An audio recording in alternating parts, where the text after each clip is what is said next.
Buenas tardes, ¿me pueden escuchar? Sí, doctora. Muy bien, muchas gracias. Entonces vamos a dar inicio a la clase de adelanto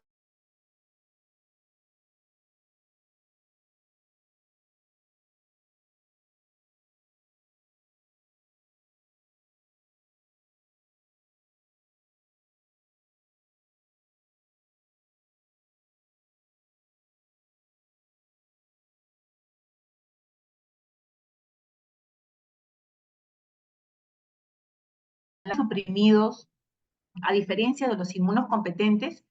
Antes de ello tenemos que definir bien qué es o cuál es la función del sistema inmune, ¿no? El sistema inmune, como ustedes ya conocen y han revisado, el sistema inmune es todo el aparataje de células de nuestro organismo que se dedican a varias funciones. Una de ellas es a evitar que nos infectemos por gérmenes comunes, por ejemplo, ¿no?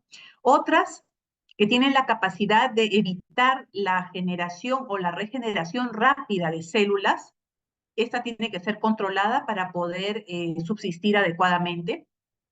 Y la otra es a que tiene la capacidad de tolerar nuestras propias células. Entonces, a esas tres grandes actividades o a funciones que tiene el sistema inmune, didácticamente las han dividido en tres, ¿no? La actividad antiinfecciosa para evitar las infecciones, la actividad antitumoral o antineoplásica o antiproliferativa, también se le denomina así, para evitar las neoplasias o cáncer.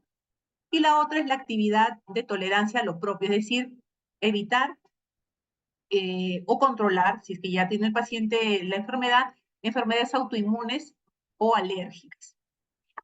Otra definición que ustedes deben de tener en cuenta antes de comenzar con esta clase es que cuando nosotros evaluamos o hablamos del sistema inmune y querramos ver la evolución de estas infecciones tanto en el paciente inmunocompetente como inmunosuprimido, tenemos que diferenciar bien estos dos grandes grupos. ¿Por qué?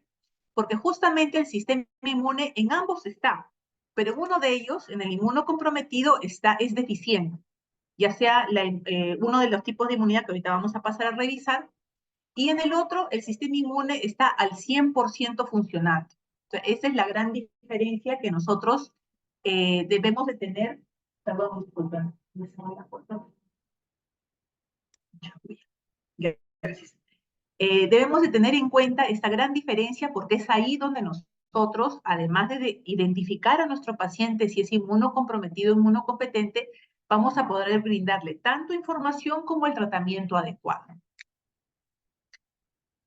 Mejor lo voy a poner en grande. Está bien así. Sí se puede ver, ¿no es cierto? Me avisan, por favor. Sí, doctora. Ya, muy bien. Entonces, ya hablando específicamente del sistema inmune, nuestro sistema inmune está dividido en dos tipos de inmunidad, de acuerdo al origen. Tenemos la inmunidad innata, con la cual nosotros nacemos, y se caracteriza por ser una inmunidad específica, es decir, ataca a todos los gérmenes o a todos los patógenos que nos invaden o que nos lesionan. Y esto está dado sobre todo por la función de las células fagocíticas, sobre todo por los polimorfonucleares, y dentro de ellos tenemos a los neutrófilos. Y ustedes saben los diferentes tipos de neutrófilos que tenemos. Esta inmunidad innata, que también debemos conocer bien, ¿de qué nos protege o qué evita que nos infectemos? Evita que nos infectemos de bacterias extracelulares no encapsuladas y algunos hongos. Mientras que la inmunidad adquirida es la cual nosotros vamos adquiriendo, como su mismo nombre lo dice, o añadiendo a nuestro sistema inmune durante nuestra vida, ¿no? Luego de exposiciones únicas o repetidas con gérmenes o con células proliferativas o con alergenos en el tiempo, ¿no? La adquirimos en el tiempo de vida. Esta a su vez se divide en dos tipos de inmunidad. Hay una inmunidad adquirida humoral que se caracteriza sobre todo por la formación de inmunoglobulinas por los linfocitos B, y la inmunidad celular es donde actúan las citoquinas producto de la activación de los linfocitos T. Ambas ramas de esta inmunidad adquirida nos van a producir protección sobre gérmenes encapsulados en el caso de la inmunidad humoral o los anticuerpos, que ustedes de repente lo conocen como anticuerpos, o sobre los gérmenes tanto intra o extracelulares en el caso de la inmunidad celular. Hasta aquí todo es teoría, fisiología. Ahora sí, ¿a quiénes le llamamos inmunocomprometidos? Porque la clase es infecciones oportunistas en pacientes inmunosuprimidos o inmunocomprometidos, ¿no?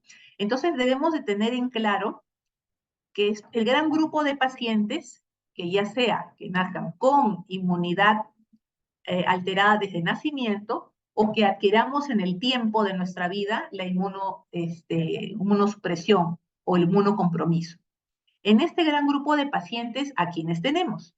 A los neonatos en donde no han desarrollado todavía una inmunidad adquirida per se, a los adultos mayores que ya teniendo inmunidad innata y adquirida, esta adquirida ha perdido ya la fuerza o no está funcionando al 100%, ya sea por la vejez propia o por deterioro de este sistema inmune secundario a sus patologías o comorbilidades. Otro gran grupo de pacientes inmunocomprometidos son los pacientes oncohematológicos, ¿no? Son los pacientes que presentan algún tipo de neoplasia, ya sea por órgano sólido o hematopoyético. Los pacientes trasplantados también están dentro de este grupo de pacientes inmunocomprometidos, órganos sólido o hematopoyético, como les mencionaba. También trasplantados o pacientes oncohematológicos que hayan recibido quimioterapia o radioterapia, también están dentro de este grupo. Los pacientes que han recibido o tengan la enfermedad de injerto huésped también son inmunocomprometidos, así como los pacientes que son diagnosticados de VIH-Sida. Obviamente, todas estas patologías estamos refiriéndonos a pacientes en donde tienen esta condición y además esa está no controlada. Los pacientes con corticoterapia crónica, por motivos distintos, de patologías distintas, por ejemplo, cuadros respiratorios como asma, como fibrosis pulmonar, o artritis reumatoidea que usan corticoide de larga data, están dentro de este grupo. O la ingesta de drogas inmunosupresoras, ¿no? Los pacientes que toman, por ejemplo, metrotexate, azatioprina, ciclofosfamida, 6-mercaptopurina, también están dentro de este grupo de pacientes inmunocomprometidos. Los pacientes con enfermedades endocrinológicas, a la cabeza, diabetes mellitus, tiroidopatías, ¿no? Lesiones de páncreas, de glándula suprarrenal. Los pacientes con enfermedad renal y cardíaca crónica, estamos hablando de fallas cardíacas o renales crónicas, en donde además pueden estar descompensadas, o los pacientes hepatópatas, ¿no? Crónicas, ya sea por algún tipo de lesión infecciosa, bacteriana, viral, tipo hepatitis B o C, o daño por alcohol, por ejemplo, ¿no? Enfermedades del tejido conectivo, todas las que ustedes conocen dentro de la especialidad de reumatología, también son considerados pacientes inmunocomprometidos. Y los pacientes con malnutrición en los extremos, ¿no? Malnutrición por exceso, que es la obesidad, o por defecto, que es la desnutrición. Y dentro de ellos también consideramos al paciente con alcoholismo. Entonces, recordemos que este gran grupo de pacientes tienen unas características especiales, que su sistema inmune está comprometido. Entonces, cuando estemos frente a estos pacientes, debemos primero determinar cuál es la inmunidad que está comprometida, la innata o la adquirida. Si es la innata, la patología que grafica mejor el déficit o la alteración de la inmunidad innata es los pacientes que tengan estos inmunocompromisos asociados a neutropenia. Y esto me indica, pues, deficiencia tanto de la cantidad de fagocitos como de la función del fagocito. Mientras que estos pacientes inmunocomprometidos, si tienen compromiso de las gamma globulinas, o sea, de los anticuerpos, que puede ser deficiencia humoral o deficiencia de la inmunidad celular con linfopenia, caracterizan al grupo de pacientes inmunocomprometidos en donde la falla es la inmunidad adquirida, ¿no? Entonces, teniendo esto claro, ya vamos a poder pasar a la siguiente lámina. Hablemos de los pacientes inmunocomprometidos en donde su inmunidad innata está alterada. Habíamos dicho que lo que caracteriza esto es la neutropenia. Y ustedes saben que los neutrófilos son glóbulos blancos ¿no? Son leucocitos, un tipo de leucocitos que tienen la capacidad de fagocitar y sobre todo de protegernos o de combatir bacterias extracelulares que no están encapsuladas, o sea, las encapsuladas son más difíciles de erradicar. En el caso de la inmunidad innata, nos libera o nos protege de bacterias extracelulares no encapsuladas y algunos hongos levaduriformes y filamentosos. Por lo tanto, cuando nosotros hablamos de neutropenia, estamos asumiendo que el paciente tiene la inmunidad innata venida menos, es decir, el componente fagocitario está menos del 100%, no está trabajando adecuadamente. ¿Cómo podemos clasificar a nuestros pacientes con neutropenia? Al examen de laboratorio le pedimos un hemograma y vemos dentro del recuento leucocitario la cantidad de neutrófilos. Si los neutrófilos están menos de 1000, consideramos al paciente como una neutropenia significativa. Menos de 500 neutrófilos se convierte en severa. Y si el paciente tiene menos de 100 neutrófilos, la neutropenia se convierte o se clasifica en muy severa. Entonces, si ustedes tienen un paciente con alguna condición de inmunosupresión y además tienen un hemograma con neutropenia, entonces lo primero que ustedes van a pensar es, este señor o esta paciente tiene compromiso del sistema inmunitario innato y que lo más probable es que en ella o en él se presenten infecciones por bacterias extracelulares encapsuladas y hongos levaduriformes y filamentosos. Y como yo tengo eso en mi teoría, lo que le voy a brindar al paciente hasta que mejore o hasta que le hagamos sus exámenes auxiliares para determinar cuál es el germen causante de esta neutropenia y de toda esta molestia, es brindarle tratamiento empírico bajo este criterio, ¿no? Cobertura, antibiótico-terapia o fármacos que cubran bacterias extracelulares no encapsuladas, que ahora luego vamos a pasar a describir cuáles son ellas, y para hongos levaduriformes y filamentosos, ¿no? Entonces, ahí es donde ustedes identifican la inmunidad alterada, cuál de ellas, innata o adquirida, y luego le brindan tratamiento, ¿no? Además de realizarle otros exámenes, por supuesto.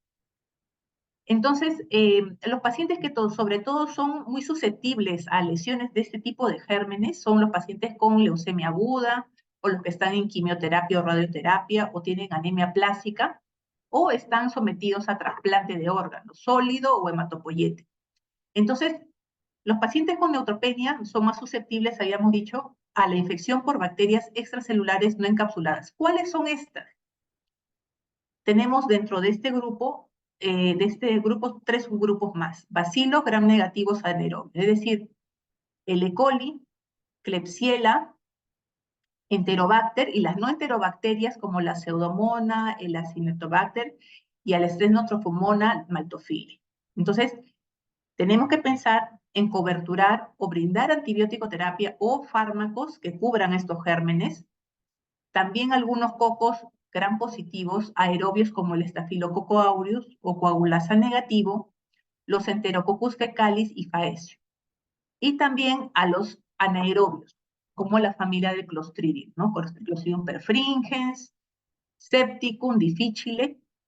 Y dentro de los hongos, en este gran grupo de pacientes tenemos que pensar en cándida, ya sea albicans o no albicans, y los hongos filamentosos como lo son el Aspergillus, el Mucor y el Fusarium. Entonces, teniendo ese concepto de si es inmunocompetente o inmunosuprimido, luego, es inmunosuprimido, qué tipo de inmunidad está alterada, nosotros vamos a poder brindarle tratamiento adecuado de forma empírica hasta que se defina cuál es el agente etiológico que está produciendo esta alteración.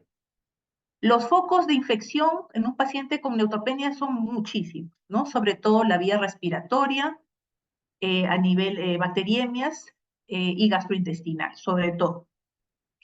El diagnóstico, ¿cómo llegamos al diagnóstico? Además de la evaluación clínica, evaluaciones de laboratorio, sobre todo cultivos. Eso es lo que nos va a orientar a determinar cuál es el agente etiológico y exámenes de imágenes para determinar la magnitud de la lesión.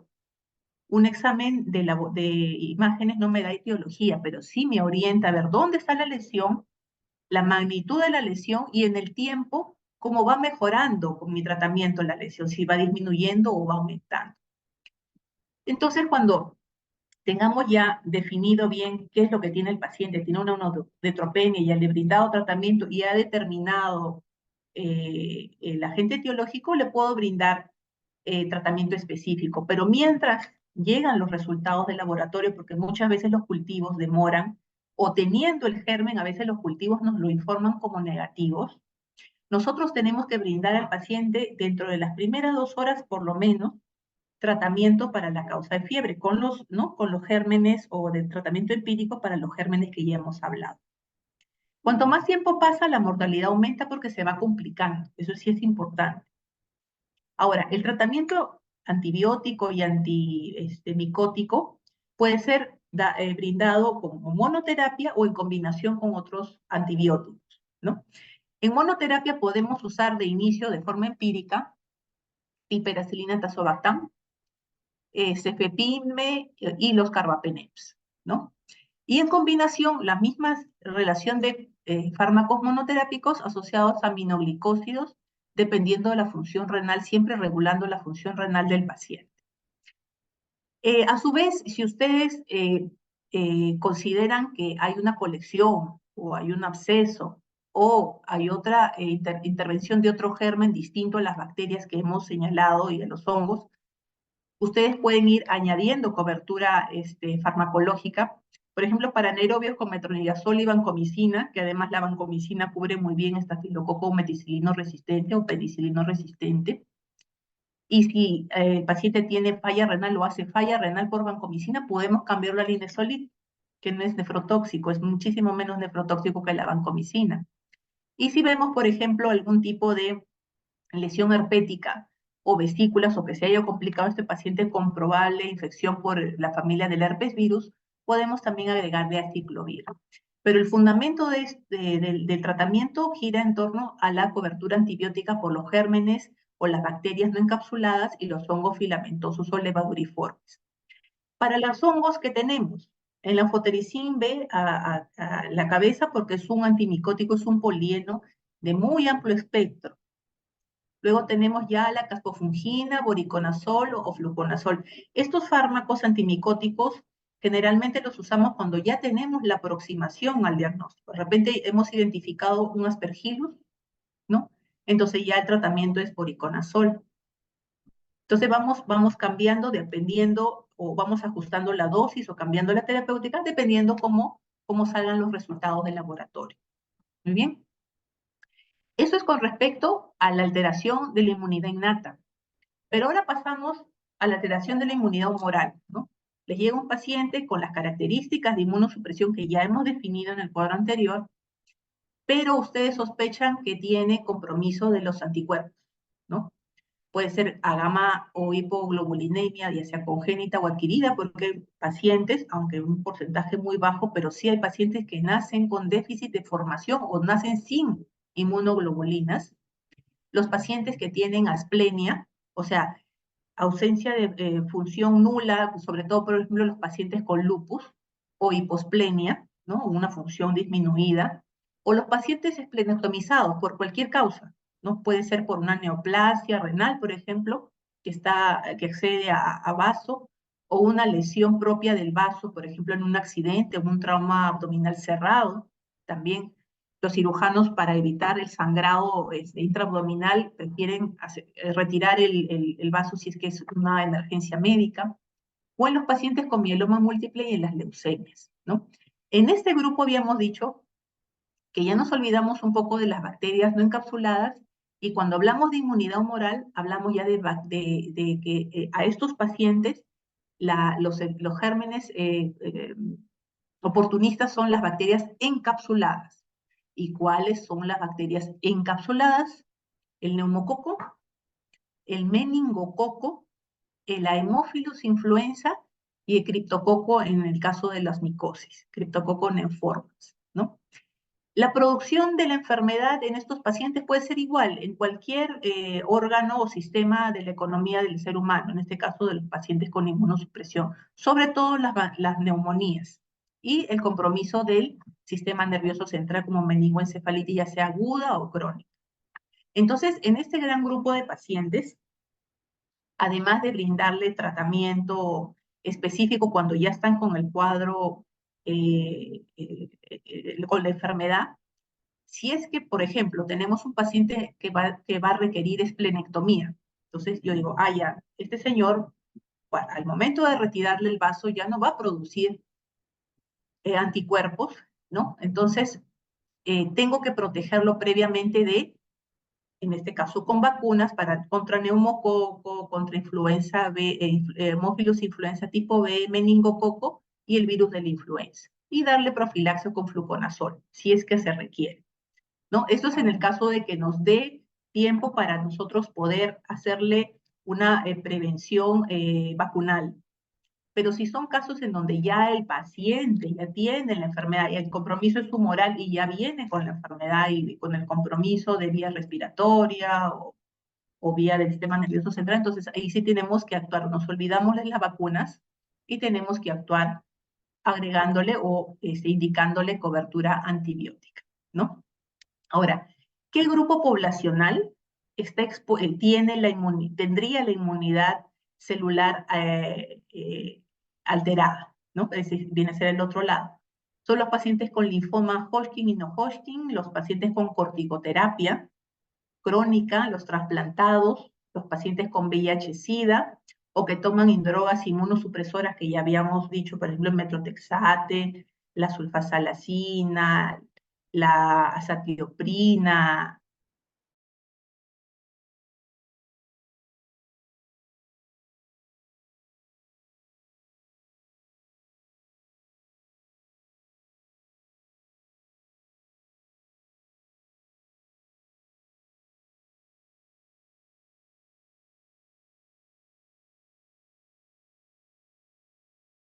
Hemos terminado de la inmunidad humoral, ¿no? La celular.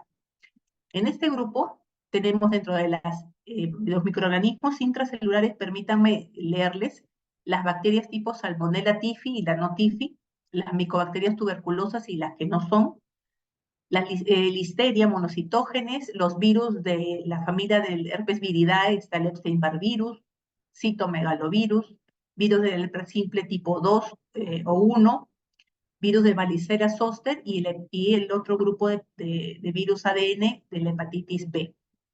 Los hongos levaduriformes, como Cándida, por ejemplo, y algunos microorganismos endémicos como el Pneumocystis jirovecii y algunos endoparásitos como Toxoplasma gondii. Y dentro de los microorganismos extracelulares están los ácaros y los helmintos. Entonces, en este grupo de pacientes que su inmunidad adquirida está alterada, y yo he identificado que es la inmunidad celular la alterada, estos son los gérmenes que pueden atacar o producir enfermedad en este grupo de pacientes. Y a ellos les tengo que brindar el tratamiento específico para cada microorganismo, dependiendo cómo salgan mis resultados. Entonces, hemos revisado la inmunidad, ¿no? ¿Por qué puede disminuir la inmunidad? Porque puede nacer así el paciente o porque en el tiempo yo voy adquiriendo o haciendo que mi inmunidad, por algunos motivos, vaya disminuyendo su función. Pero hay otra forma de alteración de la inmunidad, y es cuando nosotros específicamente tenemos un paciente que nació sano, que no tiene alteraciones de la inmunidad, que en el transcurso de su vida todo iba bien y su inmunidad adquirida a través de vacunas o de exposición a algunos gérmenes iba enriqueciendo su sistema inmune, pero en el camino se le presentan algunas patologías que requieren ser controladas y que requieren tomar inmunomoduladores, ¿no? Entonces ahí también nosotros generamos a través de la administración de medicamentos alteraciones de la inmunidad. O sea, no nace ni tiene alteraciones en la adquisición de inmunidad adquirida, sino en cuando le brindamos tratamiento, bajamos su inmunidad. Por ejemplo, paciente que en el transcurso de su vida todo estuvo bien, pero tuvo una neoplasia. Entonces tenemos que, además de hacerle diagnóstico, brindarle quimioterapia, que no solamente destruye las células en mitosis persistente y continua, sino otras que están en mitosis. La corticoterapia crónica, ya habíamos dicho, para pacientes, por ejemplo, con problemas de vía respiratoria crónico, reumatológicos, etc. El uso de análogos de purina, ¿no? Acetioprina, ya les había comentado, por ejemplo. Y los que comenzamos a administrarles o a indicarles anticuerpos monoclonales, ¿no? Entonces, este grupo de pacientes Hacemos a través de la farmacoterapia que baje su inmunidad para que el organismo comience o evite la destrucción de nuestras propias células o controle la inflamación crónica en otros casos. ¿Qué otra forma yo puedo producir inmunosupresión en un paciente o puedo condicionar a que ataquen ciertos gérmenes a los pacientes? Cuando hacemos procedimientos invasivos, tipo colocación de sonda vesical, colocación de catéteres vasculares, intubación en ventilación mecánica, una cirugía prolongada sobre todo, nutrición parenteral total o parcial, etc. Entonces estoy abriendo más vías de ingreso, claro, de medicamentos y de aire y qué sé yo, de evacuación de orina, pero también estoy dejando que pasen en el tiempo, ¿no? Algunos gérmenes al organismo del paciente, condicionando también su sobreinfección. Entonces, esas son las otras formas en las cuales el paciente, que no siendo inmunocomprometido, puede convertirse en inmunocomprometido, ¿no? Otras son las infecciones relacionadas con la epidemiología, es decir, las enfermedades propias de algunas regiones, ¿no? Algunas enfermedades metaxénicas, algunas enfermedades zoonóticas, que tienen que ver con el lugar. O sea, el paciente nació con una inmunidad innata, ok, su inmunidad adquirida también muy bien a través de la exposición de vacunas o de enfermedades propias que las fue superando, pero por el hecho de vivir en una zona endémica, gana una infección, ¿no? Entonces, esa es otra forma de alterar parcialmente o totalmente el sistema inmune del paciente, ¿no? Eso depende de dónde ha nacido el paciente, de dónde procede el paciente, el estilo de vida, la ocupación, etcétera. Entonces, nosotros también podemos estar viendo alteraciones de la inmunidad en este grupo de pacientes, ¿no? Entonces, en todos los casos, ya sean los pacientes que tenemos alteración de la inmunidad innata, adquirida o producida por fármacos, por catéteres, o que provienen de zonas endémicas de patologías ya conocidas, lo que tenemos que hacer en ellos es educar al paciente. Es decir, un paciente inmunosuprimido que sale de un cuadro infeccioso, que mejora, que le damos de alta, además de su medicación, además de sus indicaciones de tratamiento, además de sus controles, le tenemos que decir que ya el estilo de vida que va a tener que adaptar va a ser distinto. El lavado de manos es importantísimo, el uso de mascarillas o respiradores, es decir, aplicamos las medidas de control con las precauciones estándar universales de bioseguridad, el uso de mascarillas o respiradores, el lavado de manos o los guantes, evitar las zonas con hacinadas de gente o donde haya mucha gente, evitar los lugares lúgubres o que tengan mal saneamiento, y también, además, darle su profilaxia primaria o secundaria o su tratamiento medicamentoso cuando lo requiera el paciente. Entonces, es importante que el paciente con inmunosupresión sepa su condición. No es que él va a ir, por ejemplo, como tuvimos el caso de un paciente con artritis reumatoidea acá en el hospital, un policía en actividad con artritis reumatoidea que usaba tratamiento biológico, en donde la inmunidad prácticamente la tiene en vilo, o sea, bajísima.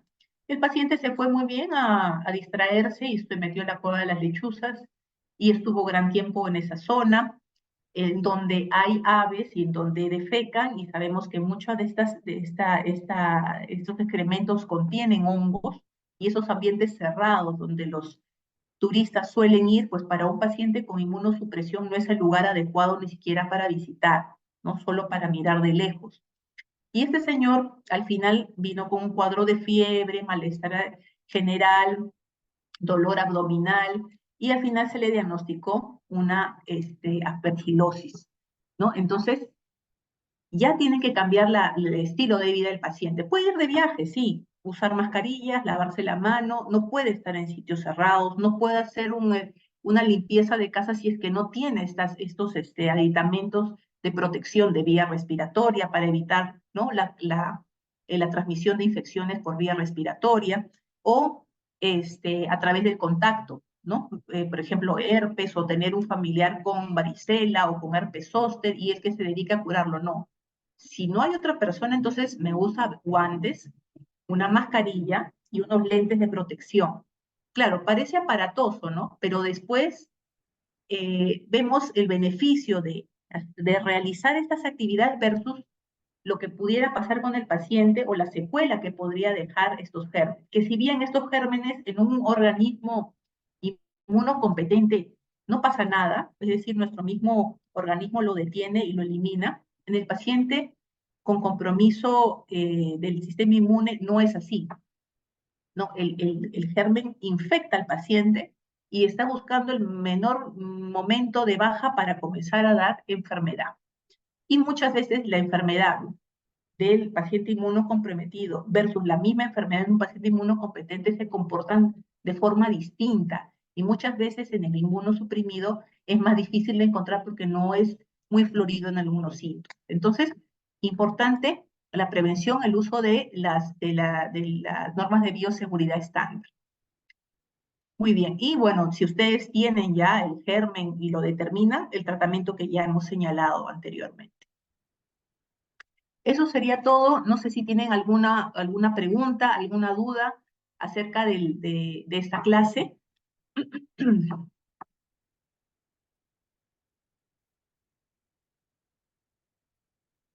Algo que no haya quedado claro. Todo claro, doctora. Muy bien. Entonces, si está todo en orden, estamos dando ya por culminada la clase que se iba a dictar el día viernes, cuyo tema es infecciones oportunistas en el paciente inmunosuprimido, y nos estamos viendo en otra ocasión. Muchas gracias. Muchas gracias, doctora. Hasta luego. Luego, Muchas gracias. gracias, doctora. Gracias a ustedes. Nos vemos.